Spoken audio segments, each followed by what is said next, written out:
because these people are doing a really fantastic job. And don't take his tent away from them and give them every cent that they want. And don't change their hours.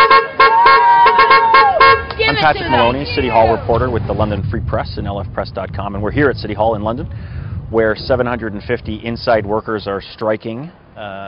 This is their first strike since 1979. Friday will mark day 12 of the labor impasse, and that'll also be the first sign of optimism when both sides, city management and CUPE 101 leadership, are going to sit down and resume talks. From my perspective, one thing that's become very interesting this week is the details of the final offer from City Hall have become much more clear. And from my perspective, it's a really interesting situation because City Hall is seeking concessions from the union, chiefly the ability to schedule employees beyond what has traditionally been the core hours of work, 8:30 a.m. to 4:30 p.m. What they want to do is be able to schedule them anytime from 8 a.m. to 7 p.m., 7 days a week.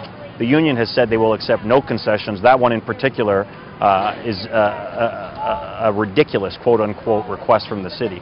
What's become really interesting to me is the details of the financial offer from the city to the inside workers. What the city has offered is 4 years of raises at 1%, 1%, 1%, and 1.1%. Now you compare that to the last inside workers contract. There was a one-year freeze, although that included a cash payout in hundreds of dollars, and then raises of 1.9, 1.9, 1.9. And that contract had no concessions. So here you have City Hall, City Manager Art Zudema, contract talks that are requesting from the union concessions, one of which the union has called ridiculous, and slashing the annual raises to 1%. Well, yeah, I think we've been saying all along that the concessions that are on the table in front of us are concessions that have not been sought by any of the other unions here at the city, and we're being singled out for some reason. And with the wages, the reason we're out on the picket line is not solely because of the wages; it's more the concessions. But as well as you mentioned, what was offered by the city. Those numbers are, again, they're below what other municipalities are receiving, and so together, when you put that with the concessions that are before us, it's an insult to our members.